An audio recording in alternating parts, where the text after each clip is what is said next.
안녕하십니까. 이번 시간에는 특수한 매매의 유형으로서 환매, 재매매의 예약 등에 대해서 살펴보도록 하겠습니다.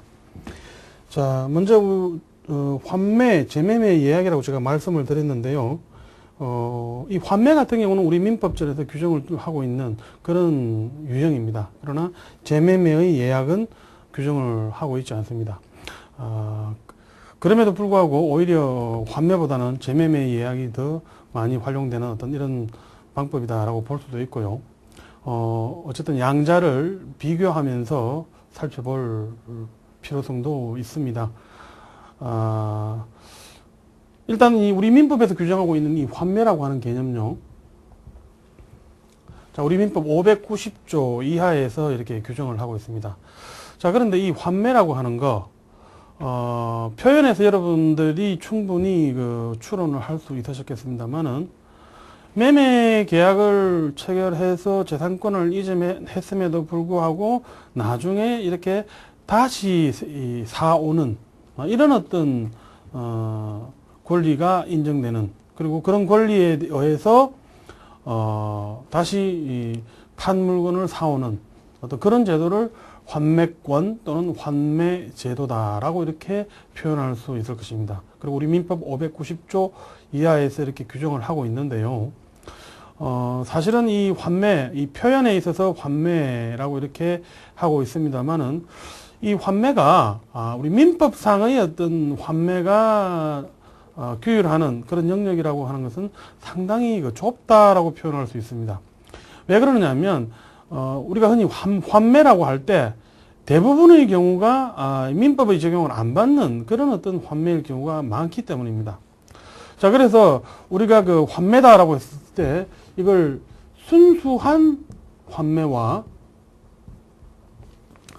담보 목적의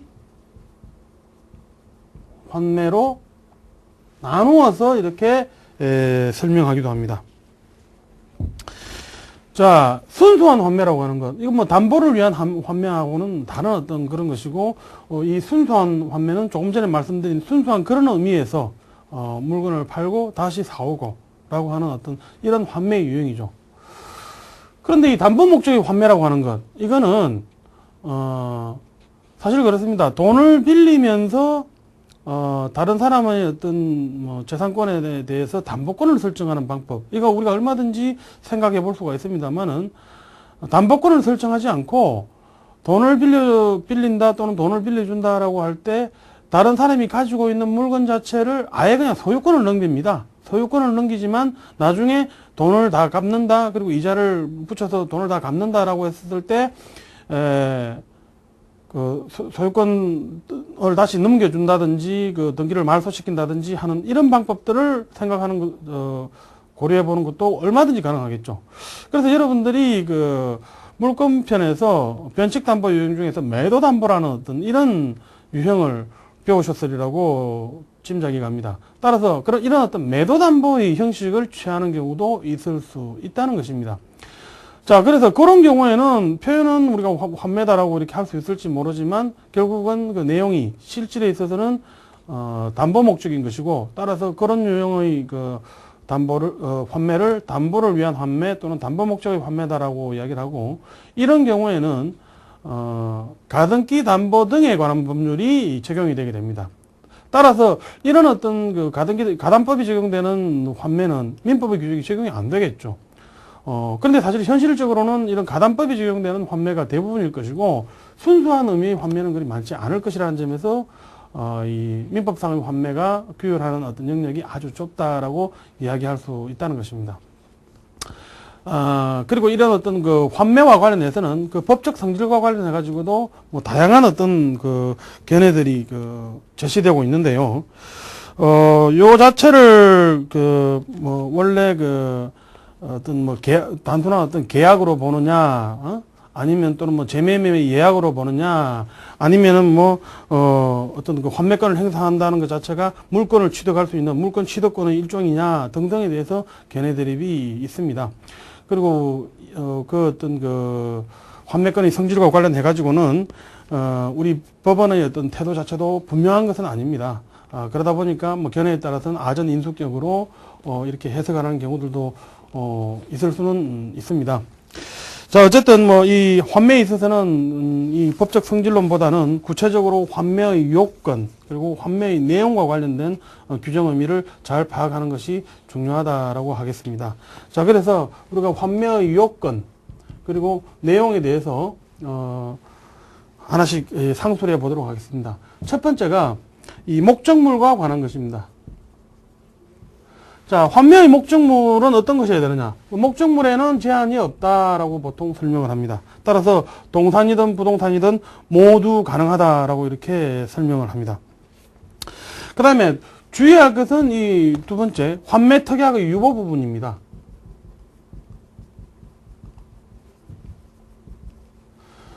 자, 이 환매 특약이라고 하는 것, 이 환매 특약은 우리 법상 규정에 의하면 매매 계약 체결할 당시에 환매 특약을 해야 된다는 것입니다. 다시 말해서 매매 계약 체결하고 난 이후에 환매 특약을 하는 것, 그것은 우리 민법에서 이야기하는 환매가 아니라는 것이죠. 그것은 처음에 제가 여러분들이 환매와 대비되는 개념으로서 구별해야 되는 개념이다라고 말씀드린 재매매의 예약에서는 가능합니다. 재매매의 예약에서는 가능한데 이 민법상 환매가 되기 위해서는 이 매매 계약, 원매매 계약을 체결할 당시에 환매 특약이 유보되어 있어야 된다라고 이렇게 이해를 한다는 것입니다. 다음으로 이 환매 대금과 관련된 것입니다. 자, 우리 법상 규정에 의하면 590조 뭐 1항, 2항의 규정에 의하면 당사자 간에 다른 특약이 없으면 원매매 대금에서 매수인이 부담한 매매 비용을 포함해서 매수인에게 지급을 하고 환매를 할 수 있다라고 이렇게 규정을 하고 있습니다. 그런데 만약에 이 당사자 간의 어떤 그 특약에 의해서 환매 대금을 이렇게 약정을 했는데 그 내용 자체가 아주 과다하다라고 할 때, 그러니까 과다한 환매 대금의 약정 시에 그런 어떤 그 원래 그 매매 대금, 원매매 대금 플러스 비용을 초과하는 과다한 부분은 어떤 식으로 처리해야 되는가라는 것이 문제될 수도 있을 것입니다. 사적 자치의 원칙에 의해서 또는 뭐 계약 체결 자유 원칙에 의해서 당연히 유효성이 인정되는가라고 이렇게 의문할 수 있다는 것인데, 그런 어떤 원매매 대금 플러스 비용을 과다하게 초과하는 그런 부분에 대해서는 효력을 인정할 수 없다라고 이해하는 것이 일반적인 이해의 태도라는 점을 기억해 두시기 바랍니다. 그리고 우리 민법 590조 3항에서는 당사자 간의 특약이 별도의 특약이 없는 다음에는 목적물로부터 발생한 과실과 매매 대금의 이자는 어떤 상계한 것으로 본다라고 이렇게 규정을 하고 있습니다. 그런 점도 기억하시기 바랍니다. 다음 네 번째로 환매 기간입니다. 환매 기간. 자, 이 환매 기간과 관련해 가지고 우리 민법 591조 1항에서 규정을 하고 있습니다. 우리 민법 591조 1항에서는 이 목적물 자체가 부동산이냐 동산이냐에 따라서 구별을 하고 있습니다. 그래서 부동산에 대해서는 5년, 동산에 대해서는 3년으로 환매 기간을 정하고 있습니다. 다시 말해서 만약에 당사자가 환매 기간을 부동산에 대해서 5년, 동산에 대해서 3년을 초과하는 식으로 이렇게 약정을 하는 경우가 있을 수 있고, 또는 약정을 아예 안 하는 경우도 있을 수도 있을 것입니다. 자, 그런데 이 환매와 관련해 가지고는 만약에 당사자 간에 약정이 없다, 환매 기간에 대해서 약정이 없다라고 하면 부동산에 대해서는 5년, 동산에 대해서는 3년이고, 당사자의 약정이 5년, 3년을 넘는 경우, 이런 경우는 어떻게 할 것인가가 문제될 수가 있는데, 그런 경우에는 비록 5년, 3년을 넘는다라고 한다 하더라도 5년, 3년으로 이렇게 축소된다, 이렇게 생각을 하시면 됩니다. 아울러서 우리 법에서는 환매 기간과 관련해서는 이거를 갱신하지 못하도록 하고 있습니다. 따라서 그런 점들에 있어서도 재매매의 예약과는 다소 차이점들이 있다라고 이렇게 하겠습니다. 다음으로 이 환매권의 실행과 관련된 부분입니다.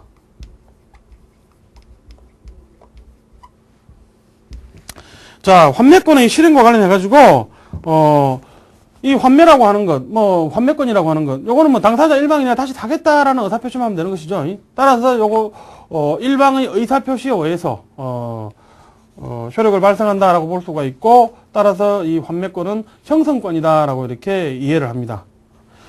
아울러서 이런 어떤 그 환매권이라고 하는 것, 이것을 우리가 이제 권리다라고 이야기할 때 일신전속권이냐 일신전속권이 아니냐로 이렇게 나누기도 합니다. 자, 근데 우리 법에서는 이 환매권의 대위 행사도 가능한 것으로 설명을 하고 있습니다. 무슨 말이냐면 환매권자의 채권자가 자신의 어떤 채권을 확보하기 위해서 자신의 채무자, 즉 환매권자의 환매권을 대신해서 행사할 수 있다라는 것입니다. 자, 그래서 이런 어떤 내용에 비추어 볼 때 이 그 환매권이라고 하는 것, 이것은 일신전속권이 아니다라고 이렇게 설명할 수 있습니다. 근데 여기서 여러분들이 한 가지 좀 주의하셔야 될 것은, 우리가 일신전속권이다라고 이야기했었을 때 다른 말로는 일신의 전속한 권리 뭐 이런 식으로 법문상으로는 표현되기도 합니다만은, 이 일신전속권이라고 하는 것이 권리를 행사한다는 측면에서의 일신전속적인 권리도 있을 수 있고요. 권리가 귀속된다는 측면에서의 일신전속권도 있을 수 있습니다. 자, 그런데 이 일신전속권을 보통 뭐 일신전속권이다라고 했을 때 행사상의 일신전속권이요, 귀속상의 일신전속권이요, 뭐 두 가지 성질을 같이 가지는 경우들이 많이 있습니다. 그런데 이렇게 그 권리자의 채권자가 대신해서 행사할 수 있다, 또는 뭐 대위 행사할 수 있다라고 하는 이런 개념들, 이것은 일신전속권이라 한다, 설사 일신전속권이라고 한다 하더라도 이것이 행사상의 일신전속권은 아니기 때문에 그렇다라는 거예요. 그래서 일신전속권 중에서도 행사상의 일신전속권에 대해서는 권리자의 채권자도 대위 행사할 수가 없습니다. 따라서 일신전속권이라 하더라도 행사상의 일신전속권이 아닌 경우에는 권리자의 채권자가 대위 행사할 수 있다는 것이 됩니다. 그래서 통상은 우리가 그 대위 행사를 한다 만다 뭐 이런 표현들이 나왔을 때 일신전속권이 아닌 경우에는 당연히 권리자의 채권자가 대위 행사할 수 있겠죠. 그러나 일신전속권이다고 한다 하더라도 행사상의 일신전속권이 아니면 당연히 대위 행사할 수 있다라고 이렇게 이해할 수 있습니다.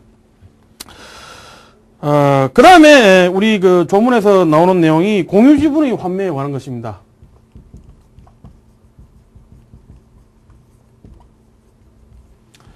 자, 공유관계에 있어서 공유지분이라고 하는 것, 이것도 뭐 재산권이기 때문에 당연히 그 거래의 객체가 될 수가 있는 것이고요. 따라서 이 공유지분을 이렇게 매매하면서 다시 또 공유지분을 환매한다라는 것도 가능합니다. 그런데 우리 민법 595조에서는요, 만약에 이 공유지분 매매의 경우에 환매특약이 있었다라고 할 경우, 매수인 입장에서는 목적물이 분할이 된다든지 또는 나중에 이게 경매가 될 경우 반드시 이것을 매도인에게 통지를 하도록 하고 있습니다. 따라서 이런 어떤 그 목적물의 분할이나 경매 시에 매도인에게 통지를 하지 않았다, 공유지분의 매수인이 결국 환매권자에게 통지를 하지 않았다라고 할 때 그와 같은 분할 또는 경매는 효력이 인정되지 않는다라고 이렇게 이해하시면 되겠습니다. 다음으로 뭐 환매의 효과 같은 것을 우리가 한번 생각해 볼 수 있는데요. 환매의 효과다라고 했을 때 결국 이건 앞에서 그 환매와 관련해 가지고 이것을 법적으로 어떻게 구성할 것인가라는 것과 관련해서 견해의 대립이 있다라고 말씀을 드렸는데, 그런 어떤 각각 그 주장되는 어떤 견해들의 입장에 따라서 환매의 효과도 각각 그 이론적으로는 다르게 이렇게 구성될 수 있다라고 설명할 수 있을 것입니다. 자, 이런 내용들이 사실은 환매의 요건 및 내용과 관련된 내용인데요. 자, 요런 내용을 기반으로 해가지고, 이 환매와 처음에 제가 말씀드린 재매매의 예약과를 좀 구비를 해보도록 하겠습니다. 먼저 이 재매매의 예약이다. 라고 했었을 때, 자, 이것은 우리 민법에서 규정은 하고 있지 않죠. 환매만 규정하고 있으니까. 그런데 이런 어떤 뭐 환매는 보시다시피 뭐 상당히 까다로운 어떤 요건들을 요구하고 있다라고 이렇게 설명할 수 있을 것입니다. 그런데 이 재매매의 예약은 뭐 이와 같은 요건들이 이 까다로운 요건들이 요구되지 않는다라고 할 수 있습니다. 따라서 환매에 있어서는 목적물에서 제한이 없다. 뭐 당연히 재매매의 예약에 있어서도 목적물에 대해서 특별히 제한이 없다. 똑같은 설명이 가능할 수 있습니다. 그 다음에 환매 특약과 관련해 가지고 이 환매에서는 아까 조금 전에 원매매 계약 체결할 때에 그 환매 특약이 유보되어 있어야 된다라고 이야기를 했었는데, 재매매 예약에서는 재매매 예약 자체가 원매매 할 때 반드시 유보되어 있을 필요는 없다는 것이죠. 차후에도 얼마든지 가능하다라는 것입니다. 그런 점들이 차이가 있고요. 그 다음에, 뭐 절차적인 측면과 관련해서 이야기를 하면요, 이 환매 같은 경우에는 우리가 등기를 할 때 환매 등기를 한다라고 합니다. 그런데 이 재매매 예약인 경우에는 청구권 보존의 가등기를 한다라고 합니다. 그래서 뭐 그런 점에서도 본등기냐 가등기냐라는 측면에서 좀 차이가 있을 수가 있습니다. 다음으로 환매 같은 경우에서는 환매 대금에 있어 가지고 이게 원매매 대금 플러스 그리고 비용, 뭐 이런 식으로 이렇게 좀 제한된다라고 이렇게, 이야기를 했었죠. 그런데 이 재매매 이야기에서는 이와 같은 제한이 인정되지 않는다라는 점에서 차이가 있다는 것입니다. 마찬가지로 이 환매 기간과 관련해가지고도, 민법상 환매에서는 뭐 부동산 5년, 동산 3년의 어떤 제한이 있었습니다만은, 재매매 이야기에서는 뭐 이런 제한들이 전혀, 가해지지 않는다라고 이렇게 볼 수 있겠습니다. 뭐 그런 측면들에서 이 재매매 예약이 환매와 차이점이 인정된다라고 할 것이고, 어쨌든 뭐 특수한 매매 유형으로서 환매를 살펴보았습니다만은 현실적으로는 이 담보 목적의 환매가 일반적인 것이고, 그리고 우리 민법상 규정하고 있는 이 순수한 환매는 거의 활용되지 않는다라고 이렇게 이야기해도 과언이 아니라는 것입니다. 자, 다음은 이런 어떤 환매 이외에 또 특수한 매매 유형으로서 요즘에는 각종의 어떤 소비자보호 관련 법령들이 많이 이렇게 제정되고 있습니다. 따라서 그런 입장에서 소비자 보호와 관련된 뭐 그런 어떤 문제의 하나로서 할부 매매에 대해서 살펴보도록 하겠습니다.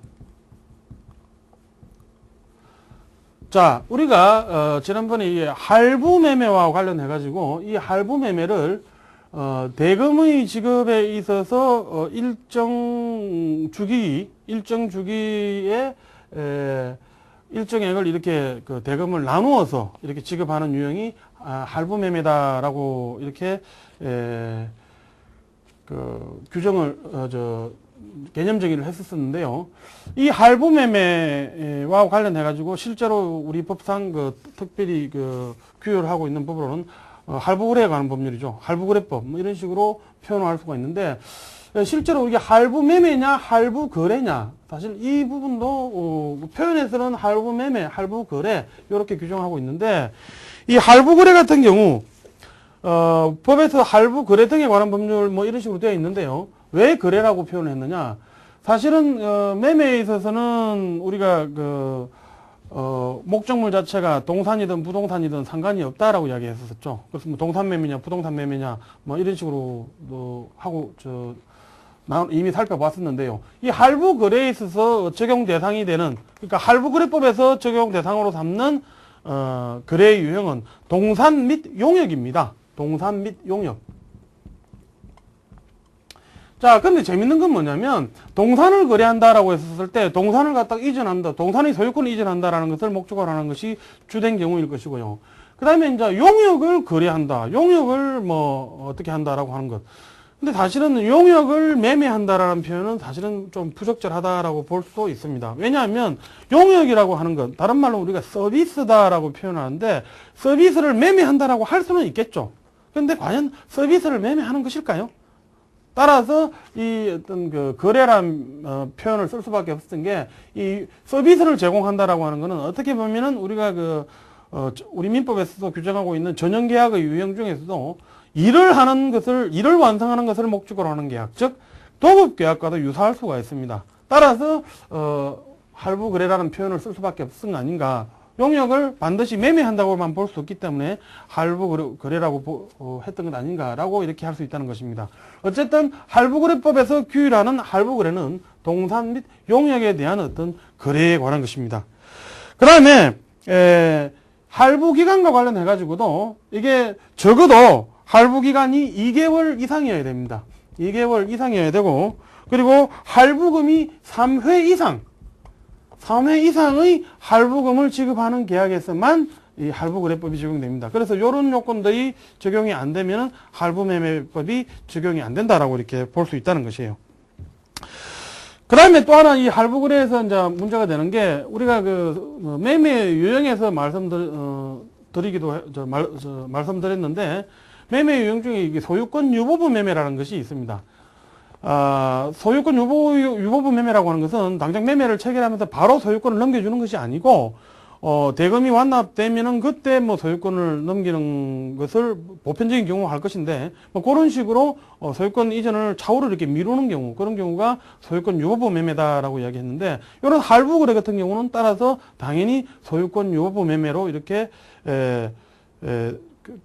생각할 수 있는 그런 소유권 유보부 매매의 법리가 적용될 수 있는 이런 경우로 생각하기 쉬울 수 있습니다. 그런데 이런 어떤 물론 뭐 당사자 간에 이 할부 거래를 할 때는 서면으로 뭐 어떤 소유권 유보 사항이라든지 등등에 대해서 이렇게 다 이렇게 규정을 특약을 둬야 됩니다만은, 뭐 그런 특약이 없다라고 했을 때 그럼 소유권 유보부 매매인 것으로 이렇게 추정이 되느냐라는 것이 문제될 수도 있습니다. 그러나 이 소유권 유보의 특약은 추정되지 않는다라고 이렇게 이해하시면 좋을 것 같습니다. 자, 할부거래법과 관련해서 그 구체적인 내용을 조금 더 살펴보면요. 이 할부거래법 자체가 소비자 보호를 위한 그런 어떤 입법이다라고 말씀을 드렸었죠. 그래서 그 내용 자체가 주로 이 소비자 보호를 위한 내용에 집중되어 있다라고 볼 수 있고, 실제로 우리가 염두에 두어야 될 내용들도 그런 어떤 소비자 보호와 관련된 내용들이다라고 할 것입니다. 어쨌든 이 개념 자체가 소비자 보호를 위한 뭐 그런 어떤 방편으로서 이 법을 제정했다라고 했기 때문에 소비자가 아닌 자, 뭐 쉽게 얘기해서 상거래인 경우 뭐 이런 경우에는 적용이 안 되겠죠. 자, 주요 내용으로서 첫 번째 우리가 할부거래법에서 발견할 수 있는 소비자 보호를 위한 뭐 그런 방편으로서 첫 번째 꼽을 수가 있는 내용 중에 하나가, 첫 번째 매매 계약을 체결함에 있어서 이 할부거래에 있어서는 서면으로 체결을 해야 됩니다. 서면으로. 그러니까 방식에 있어서 서면이라는 방식을 반드시 취해야 된다라고 이렇게 볼 수 있습니다. 자, 그런데 문제가 되는 것은 만약에 서면으로 체결하지 않은 계약 무효냐라는 게 문제될 수 있다는 것이죠. 근데 사실은 그렇습니다. 우리 뭐 소비자 할부거래법의 전반적인 내용을 종합적으로 이렇게 고려해 볼 때 결국은 매매계약 체결하고 난 다음에 계약서를 이렇게 교부하도록 되어 있습니다. 따라서 매매계약 체결 시에 반드시 서면으로 매매계약을 체결해야 된다라는 어떤 이런 취지라고는 볼 필요가 없겠죠. 따라서 뭐 반드시 매매계약 체결 시에 서면으로 하지 않았다 하더라도 계약의 효력에는 뭐 지장이 없다라고 이렇게 볼 수 있을 것입니다. 어쨌든 뭐 계약 체결 후에도 매매 계약서를 교부할 수 있어야 되고 또 교부해야 된다는 점. 그 다음에 서면으로 체결한 것과 관련해 가지고도 우리가 앞에서 약관에서도 그런 이야기를 했었습니다. 약관규제법 이야기를 좀 했었는데, 어쨌든 소비자에게 일방적으로 불리하게 해석한다든지 뭐 이런 식의 어떤 계약서 내용의 해석과 관련해서도 소비자에게 불리하게 해석해서는 안 된다는 거. 다시 말해서 의미 자체가 명확한 경우는 문제가 안 되겠습니다만, 특히 문제가 되는 경우는 의미 자체가 불명확한 경우 등이라고 할 수 있을 것인데, 뭐 그런 경우에도 소비자에게 불리하게 해석되어서는 안 된다는 거. 뭐 그런 원칙은 여전히 적용된다는 것이고요. 그 다음에 이 서면에 기재되어야 될 사항, 구체적으로 할부거래에 있어서 서면에 기재되어야 될 사항이 어떤 것들이냐. 목적물을 언제까지 인도해야 된다는 것, 뭐 목적물의 인도 시기라든지, 그리고 할부 가격이라든지, 또는 뭐 할부 금액이라든지, 또는 뭐 구체적으로 몇 회에 걸쳐서 어느 때 이렇게 지급한다라든지, 기타 소유권 유보에 관한 사항과 매수인이 어떤 철회권을 행사할 수 있다면 어떤 식으로 처리할 수 있을 것인지 등에 대해 가지고도 규정을 서면에서 다 기재를 해야 됩니다.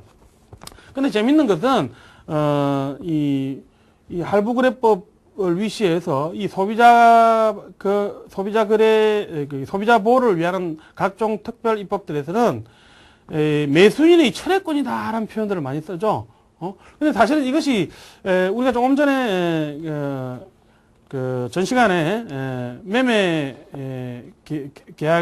계약에 대해서 살펴보았었고, 그리고 뭐 지난번에 그 계약의 성립에 대해서도 살펴봤습니다만은, 사실은 계약이 성립된다라고 할 때 당사자 일방의 어떤 뭐 청약, 그리고 상대방의 성낙에 의해서 이렇게 계약이 체결되죠. 계약이 성립된다라고 볼 수가 있는데, 지금 우리가 지금 여기서 상정하고 있는 그런 사유들, 상정하고 있는 그 거래를 예를 들어 놓고 보면, 실제로 소비자가 매매 계약이 체결되고 난 다음에 또 매수인인 소비자가 철회를 할 수 있다라는 표현이 혹시 이해가 안 갈 수도 있습니다. 왜냐하면은 매매 계약이 지금 사업자하고 소비자 사이에서 이미 체결됐는데 다시 또 철회를 한다는 것. 철회권이라고 하는 거는 아직 법률 행위 자체가 효력을 발생하지 않았었을 때 그것을 거둬들이는 것을 철회권이라고 하는데, 과연 그것을 철회권이라고 해야 되느냐라는 것이 의문일 수 있다는 것이죠. 근데 사실은 이게 뭐 그런 내용들은 소비자 관련 법령들의 특징이다라고 이렇게 보시면 됩니다. 사실은 우리가 뭐 통신 판매라든지 또는 뭐 요즘은 전자거래 같은 경우들 뭐 많이 이루어지죠. 뭐 인터넷 뭐 거래들 이런 것들 많이 이루어지는데, 사실은 뭐 그런 최근의 어떤 계약 유형들에서 보면 실제로 그렇습니다. 판매자 입장에서 인터넷 등을 통해 가지고 이러저러한 물건들을 팔겠다라고 이렇게 제시를 하죠. 그러면 사실은 그거는 우리가 매매법 또는 뭐 계약법 일반 원칙에 의하면 그런 어떤 업자들은 청약을 했다라고 볼 수가 있을 것이고요. 그 다음에 소비자 입장에서는 그 인터넷 등에서 이렇게 제시되고 있는 가격이라든지 이런 걸 잘 검토해서 자기가 클릭을 통해 가지고 사겠다라고 이렇게 되기 때문에 성낙을 했다라고 볼 수 있다는 거예요. 그러면 이미 매매 계약은 체결됐다는 것이죠. 그럼에도 불구하고 그런 영역들에서의 어떤 소비자 보호라는 문제를 감안해 가지고 철회권이라는 표현을 쓴다는 거예요. 어떻게 보면은 사업자들의 어떤 그런 제시는 가격 제시라든지 물건의 성질에 대한 어떤 설명 자체는 청약의 유인이라고 봤던 것이고, 그 다음에 소비자가 이렇게 클릭하는 행위는 일종의 청약으로 봤다는 것이죠. 마찬가지로 우리가 앞에서 매매 유형에서 시험 매매 같은 것, 뭐 이런 것들을 봤는데, 실제로 일정한 기간 내에 소비자보호법령에서 대부분 인정되는 것들이 일정 기간 내에 소비자의 어떤 철회권 같은 걸 인정하는데, 뭐 이런 경우들은 일종의 시험 과정을 거쳐서 자기가 나중에 청약을 철회할 수 있는 뭐 이런 식으로 봤다라고 이해하시면 법리적으로도 큰 무리가 없는 이해이다라고 이렇게 설명할 수 있을 것입니다. 자, 어쨌든 서면으로 할부 거래를 체결해야 된다는 것, 그것이 중요한 내용이 있고요. 그리고 조금 전에 말씀드린 대로 이 소비자 보호와 관련해서 중요한 내용이 이 소비자에게 철회권이 인정된다는 것입니다. 철회권. 그래서 할부 거래 같은 경우에는 지금 이것을 계약서를 교부받은 날로부터 7일 또는 목적물을 계약서가 교부되지 않은 경우에는 목적물을 인도받은 날로부터 7일 뭐 이런 식으로 되어 있는데요. 요 7일이라는 기간, 이 기간을 우리가 다른 말로는 숙려기간이다라고 이렇게 표현을 합니다. 영어식으로 표현해서 쿨링 오프다, 쿨링 오프 피리어드다 이렇게 표현하는데, 이런 어떤 숙려기간을 인정하고 있다는 것입니다. 요게 이제 방문 판매 등에 관한 법률에 가게 되면은 할부거래에서는 7일입니다만 방문 판매 등에 관한 법률에 의하면 14일로 되어 있죠. 그 기간만 좀 다르고, 실제로 계약을 체결할 때 그런 유형의 계약들에서도 서면으로 체결하고, 그 다음에 내용은 이런 식으로 담아야 되고, 그리고 소비자에게 철회권이 인정되고 이런 내용들은 거의가 다 대동소이하고, 단지 그런 특별법들에서는 개별 계약 유형을 계약 유형의 특수한 그 점을 고려를 해서 개념 정의를 하고 있는 정도다라고 이렇게 정리하셔도 좋을 것 같습니다. 자, 그런데 일단은 이 7일 이내에 이렇게 철회를 할 수 있다라고 이렇게 우리 법에서는 규정을 하고 있는데, 철회가 안 되는 경우도 있습니다. 특히 우리 할부거래법에서 이야기하는 경우에는 대통령령이 정하는 특별한 사유, 대통령령이 정한 사유, 그 다음에 이 매수인 입장에서 그 매수인의 귀책 사유로 인해서 목적물이 멸실 훼손된 경우, 뭐 그런 경우에는 철회권이 인정되지 않는다라고 이렇게 규정을 하고 있습니다. 물론 뭐 이런 식으로 이제 그 매수인 입장에서 철회권을 행사했다라고 할 때는 뭐 기왕에 자기가 급부한 내용이 있으면 그것을 다시 돌려받을 수 있을 것이고요. 그 다음에 본인이 가지고 있던 매수인 입장에서 급부를 받았던 그 동산 등에 대해서는 다시 돌려줘야 되겠죠. 그런데 뭐 그런 어떤 과정에 있어가지고 매수인 입장에서 뭐 위약금 같은 걸 문다든지 또는 뭐 손해배상을 한다든지 뭐 이런 것들은 허용이 되지 않는다는 것, 뭐 그런 점들이 소비자 보호를 위한 그런 조치들 중에 하나이다라고 설명할 수 있을 것입니다. 다음으로 또 그 할부거래법에서 우리가 주목할 수 있는 소비자 보호라는 측면에서 할부거래법에서 규정하고 있는 내용들로서 할부금 지체와 관련된 부분인데, 이 할부금 지체와 관련해 가지고 뭐 우리가 생각해 볼 수 있는 게 첫 번째가 기한이익 상실이라는 측면하고요. 그다음에 뭐 또 각종의 어떤 뭐 계약 해제 내지는 뭐 손해배상 문제, 뭐 이런 것들을 우리가 같이 결부해서 이렇게 생각해 볼 수 있을 것인데요. 먼저 이 기한이익 상실과 관련해 가지고는 매수인이 연속해서 2회 이상 할부금을 지급하지 않는 경우, 또는 연속해서 2회 이상 지급하지 않음과 함께 이 지급되지 않은 할부금 총액 자체가 할부 가격의 10분의 1을 초과하는 경우, 이런 경우에는 기한이익을 상실한다라고 이렇게 되어 있습니다. 아울러서 생업에 종사하기 위해 가지고 외국에 이주를 한다든지 또는 뭐 혼인 등으로 인해서 외국에 이주를 하는 경우, 뭐 그런 경우에도 기한의 이익을 상실하는 것으로 하고 있습니다. 어쨌든 뭐 이런 식으로 기한의 이익이 상실된다라고 했을 때 이 기한의 이익이라고 하는 것, 뭐 우리가 앞에서 여러분 채권 총론에서 배웠겠습니다만은 기한의 이익이라고 하는 것은 통상은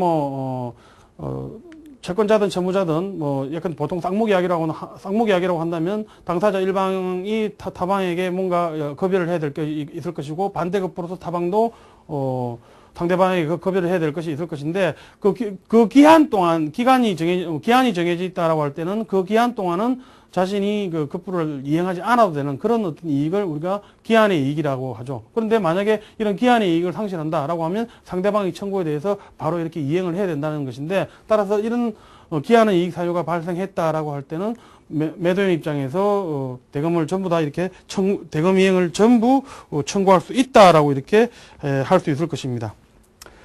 그 다음에 이제 각종의 어떤 계약 해제라든지 손해배상의 문제와 관련해 가지고도 만약에 매수인 입장, 소비자 입장에서 할부금을 지체를 한다는 거예요. 할부금을 지체하는데 할부금을 지체를 해 가지고 14일 이상의 기간을 정해 가지고 최고를 했음에도 불구하고 이행을 하지 않는다. 자, 그럴 경우에 이 할부거래 자체를 해제할 수 있다라고 되어 있습니다. 그리고 어쨌든 이런 어떤 해제권의 행사와 관련해 가지고도 하나 또 유의할 거는 소유권 유보와 관련된 사항 자체는 이게 서면에 이렇게 기재해 두어야 될 사항이다라고 이야기했는데, 이 소유권 자체가 이렇게 매도인에게 유보되어 있다라고 하더라도 종국적으로는 계약을 해지한 다음에만, 해제권을 행사한 다음에만 비로소 목적물을 반환하도록 이렇게 청구할 수 있다는 것입니다. 아울러서 이 손해배상과 관련해 가지고도 사실은 우리가 일반 어떤 민사책임법 기초이론에 의해 가지고 손해배상의 범위를 정하고 이래야 되겠습니다만은, 이런 어떤 손해배상과 관련해 가지고도 상당한 제한을 두고 있다는 점, 뭐 그런 점들은 여러분들이 할부거래법에서 규정하고 있는 내용을 숙지할 필요가 있는 그런 부분입니다. 그 다음에 이 소비자법 유형으로서 우리가 또 생각해 볼 수가 있는 것이 이 방문 판매 같은 거, 그 다음에 이 다단계 판매, 그 다음에 뭐 이 통신 판매,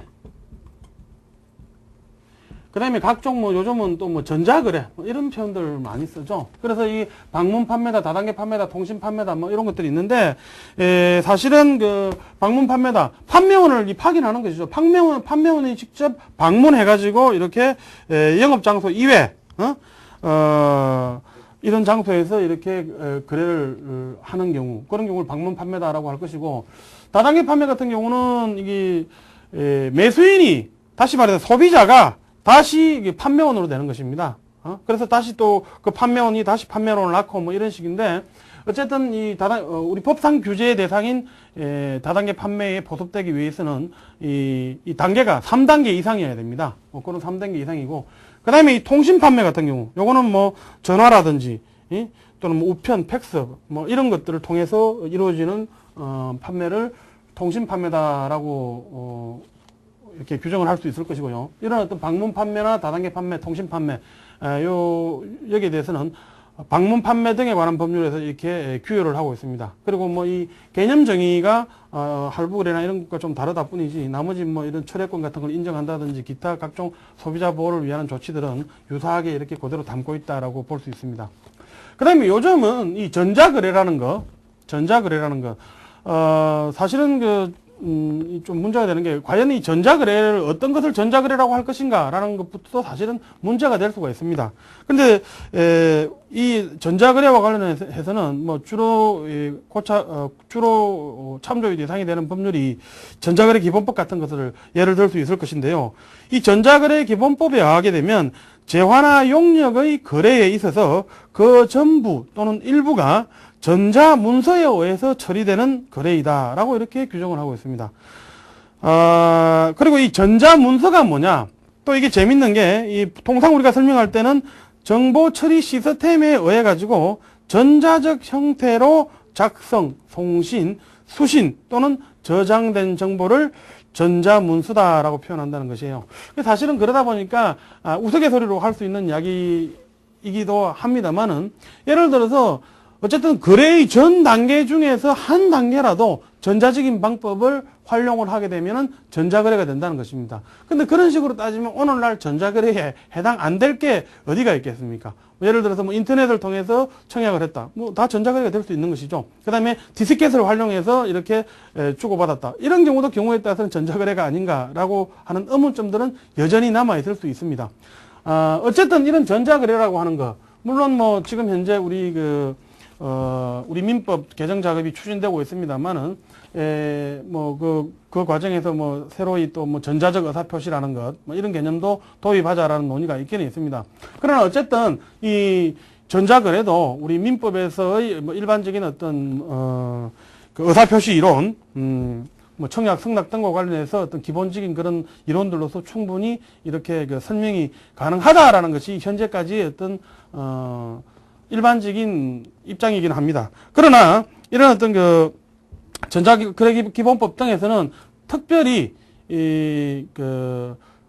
어떤 그 전자적 매체를 통해서 어떤 의사표시를 한다라고 했었을 때 뭐 도달이라든지 발신이라든지 이런 개념들과 관련해서는 특별한 규정을 두고 있습니다. 따라서 그런 측면들에서는 어떤 전자적 매체가 동원됨으로 인해서 그런 어떤 특별한 어떤 그 규율을 할 필요성이 있기 때문에 규정한 것이다라고 정도만 이해하면 족할 것 같고요. 뭐 여전히 이 전자거래에 있어서도 사실은 우리가 그 일반적인 어떤 거래에 적용될 수 있는 민법상의 어떤 기본 이론들을 그대로 기초로 해서 설명이 가능하다고 할 것이고, 따라서 뭐 특별한 구별을 할 필요도 없다라고 할 것인데, 그 이유는 조금 전에 말씀드린 대로 현실적으로 전자적 매체를 통해서 의사결정 자체가 되는 경우는 완전히 전자적으로 의사결정이 이루어진다든지 또는 전자적으로 이행이 이루어진다든지 하는 경우들은 그리 많지 않다는 거예요. 전자적 매체를 통해서 청약이나 승낙을 하는 것이고, 그리고 실제로 어떤 이행이라고 하는 것들은 현실 이행으로 이렇게 이루어지는 경우들이 대부분일 것이기 때문에 뭐 그렇다라고 이렇게 설명할 수 있을 것 같습니다. 자, 이상 특수한 매매의 유형으로서 환매, 재매매 예약, 그리고 각종 오늘날 문제가 많이 되고 있는 각종 소비자 보호의 문제가 대두되고 있는 그런 매매 유행들에 대해서 살펴보았습니다. 수고하셨습니다.